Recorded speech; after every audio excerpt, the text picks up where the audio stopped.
Hey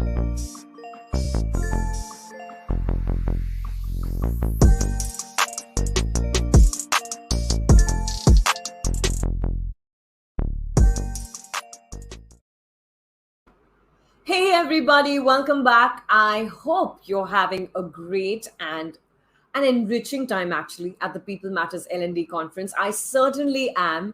I want to quickly remind you to please keep sharing your thoughts, your insights, your takeaways from today's sessions on Twitter and LinkedIn to stand a chance to win an Echo.Smart speaker. Don't forget to use hashtag PMLNDIN. That's People Matters LNDIN. PMLNDIN. Okay, now it's my pleasure to introduce our next speaker and next session. The best way that we can ensure success, especially in the near term future, is when we groom and develop future leaders and ensure that they are trained with the required skill set and are familiar with the organization's culture. And when needed, can also take up the helms of the organization and make it reach certain new heights. This, I think, will ensure that we remove ambiguity, we develop mentoring, we make the leaders of tomorrow right now, today. And to shed some light on this subject, we have with us General Manager, Leadership and Business Portfolio, Skillsoft, Rashim Moga. I'm sure you're all very eager to hear from Rashim, so I won't take up any more of your time. Rashim, welcome to People Matters L&D conference. We are really happy to have you here, and the screen is all yours. Thank you so much, Xenia. Hi, everybody. Thank you for joining us today. As Xenia mentioned, I'm GM for Leadership and Business Portfolio at Skillsoft, and I'm passionate about empowering through enablement. My 20 years of career has essentially focused on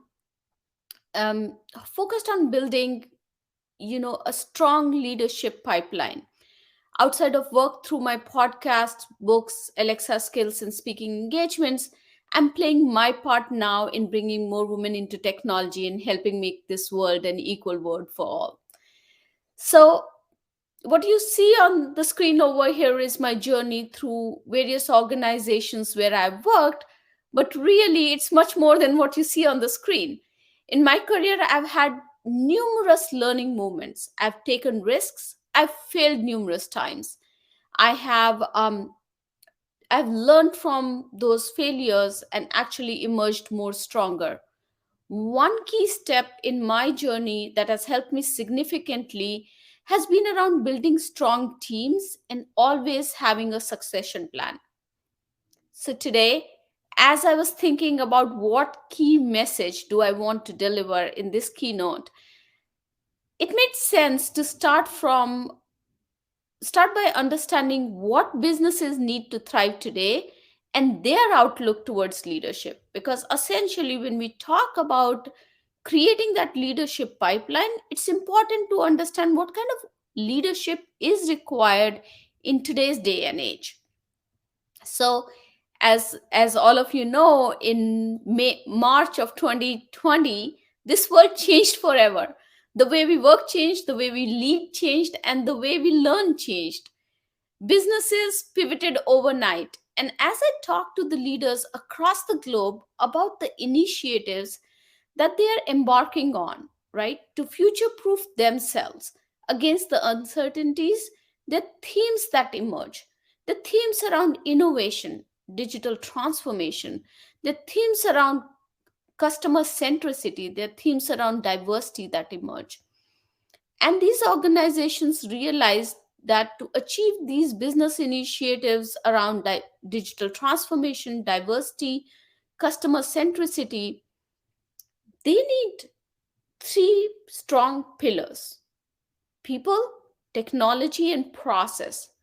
But amongst these three pillars, people is the key pillar that they want to focus on now, because they have realized that in these times of uncertainties, as we start future proofing ourselves, as we start thinking about how we are going to be successful in these initiatives, people are going to play such an important role. And as such, what has happened is that their outlook towards people has changed.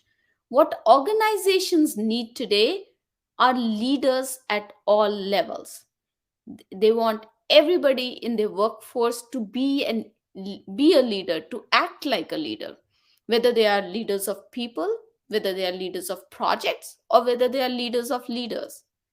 When I have these conversations with organizations across the globe and heads of L&D or business executives, one of the one of the common topic that emerges is we have a lot of leaders, but we are not sure if they are ready to lead in these uncertain times.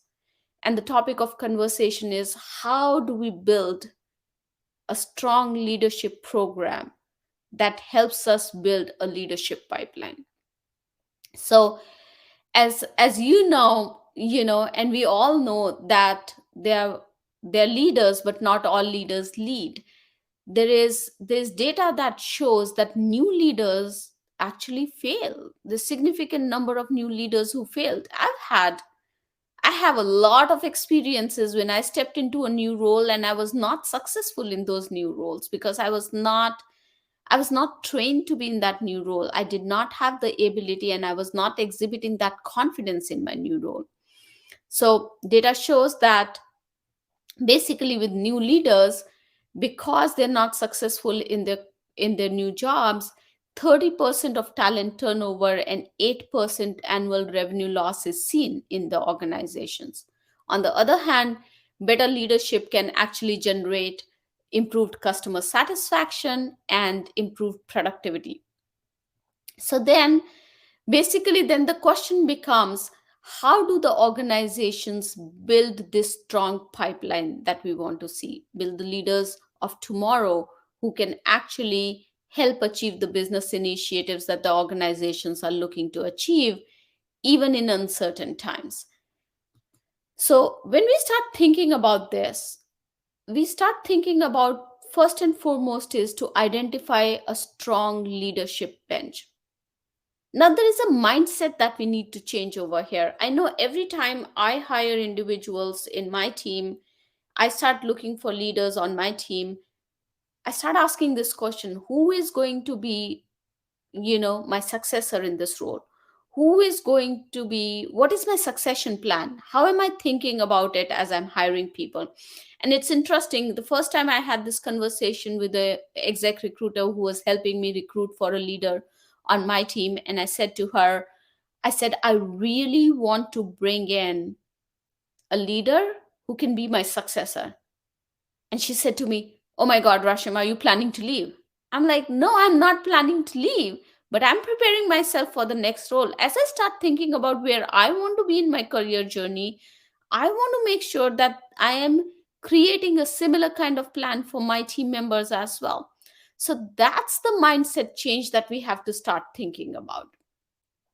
How am I building the leaders in my team? Whom am I grooming to be my successor when I move to my next role? And when I'm hiring my team leaders, am I evaluating the candidate for the current role or for the future role that this candidate would step into? Now, from L&D perspective, as you start thinking about the leadership bench, we have to start acting proactively. We have to provide, we have to identify people who are going to be stepping into the leadership role, and we need to start looking at how to how to proactively build those leadership competencies that they need for the next role. And it's going to happen at each level, because what you're doing is you're building a continuous pipeline of leaders. If you don't do that, and if you don't decide on your leadership competencies for each level and progress your leaders through that pipeline, um, effectively, you will not be able to build a leadership bench that you need to. So, identifying what your leadership bench should look like, who are these people whom you are going to take um, through this journey, leadership development journey, if you will, and what are the competencies in each role that you require, is critical to build this leadership bench. Now, let's talk about, focusing on building knowledge and ability. as you saw in the first slide, I've been at NIT, I've been at Oracle, I've been at AWS and Automation Anywhere before coming to Skillsoft. So every organization that I was at, I went through a leadership program.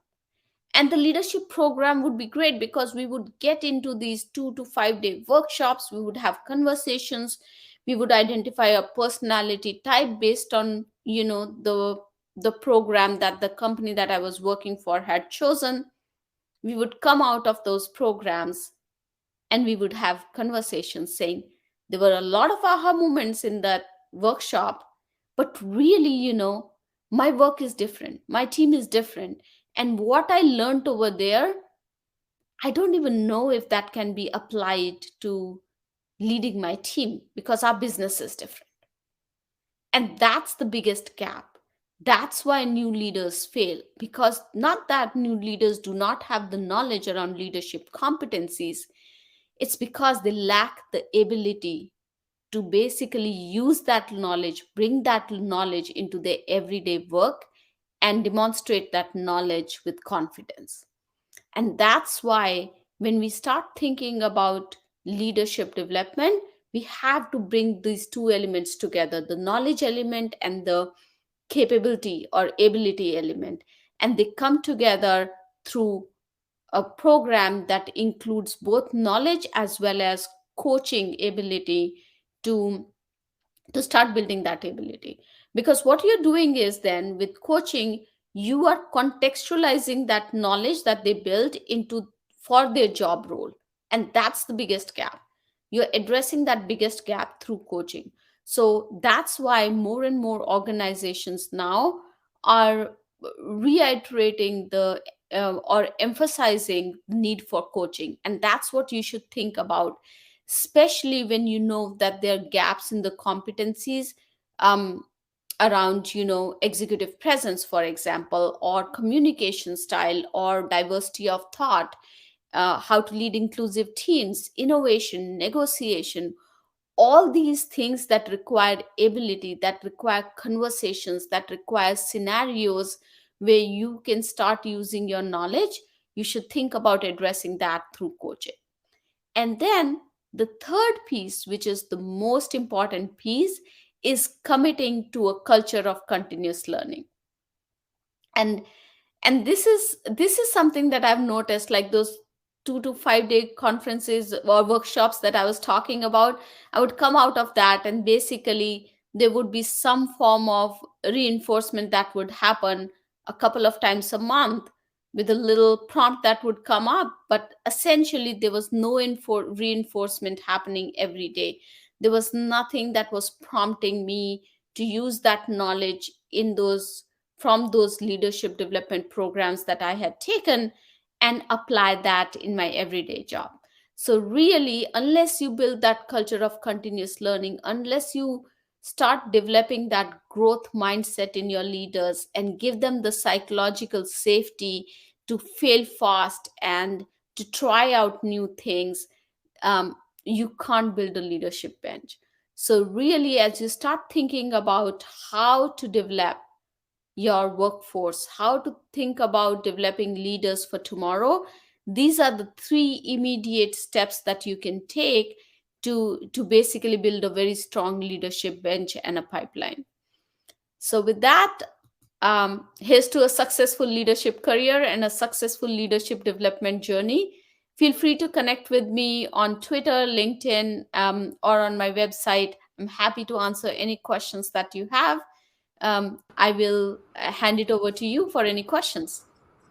Thank you so much, Rashim. As you were taking us through your thought process and your approach towards leadership development, I was thinking what could be more vital to a company's long-term health than the choice and the cultivation of its future leaders. So thank you so much. And of course, we have questions and we have 5 minutes. So let's quickly address as many as we can. Now, Shilpa Surve asks, is it possible to design a robust system to identify leadership potential? And should we focus on identification and leadership training? So yes, it's possible to focus. It's a So let me answer it differently. It's important to be able to focus what your leadership pool is going to look like. You have to have a very strong talent assessment in the background system, in the background, which tells you how are you assessing the talent. Are you bringing in leadership competencies that align with your business values or not? And if they're not, then the assessment that you're doing, based on that assessment, future leaders that you're choosing is not going to be correct. So take a very futuristic approach as you start building, that talent pool, and start thinking about what your leaders of tomorrow are going to look like. Also remember that leaders of today may not be the leaders of tomorrow, and it's okay to accept that. And the goal is to build those the competencies in these leaders so that they can perform as leaders of tomorrow.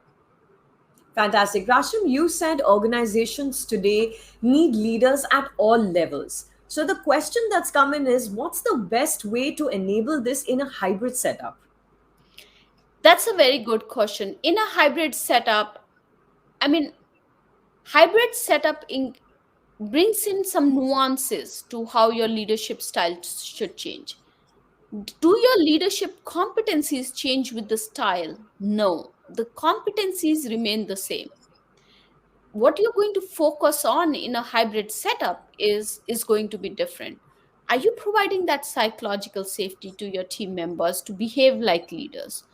um, how do you react to a situation when your leaders fail, for example, or are not successful as you have planned, right? how Right. are you how are you having conversations with them that give them an opportunity to try out new things? Are you being an inclusive leader and giving them an opportunity to showcase their diversity of thought? These nuances become so much more important in a hybrid setup, because then you have a fraction of your team members sitting in the room with you, and there are a fraction of your team members who are remote, and you're Yes. trying to build that bridge together. So as a leader, that becoming more inclusive, using effective communication skills becomes so much more important, to make sure that no unconscious bias is creeping in conversations with this kind of a setup. Wow, that was incredible, Rashim. Mayank Segal has a very unique question. Mayank is asking, have you experienced neuroscience as a tool for leadership skilling? Yes, absolutely. So part of these leadership programs are always based on, the first step to these programs are based on a personality tool, or a neuroscience tool that tells you what kind of a person you are. What is the environment which you work the best, what is the environment in which you don't work the best. I myself have been through multiple leadership programs where, either my personality type is red, green, blue, or yellow, or Hogan's personality test, or predictive index that I recently went through. So those form the basis of leadership skill development. But then the basic concept over here is that, should you align your leadership programs to a leadership methodology, or should you go a layer deeper than that? Because Right. effectively, when you want everybody in your workforce to behave like leaders, you are driving a mindset change, you are looking for a behavioral change. And the question that I leave you with today is, should you be thinking about a leadership methodology that you should be adopting as you build your leadership programs?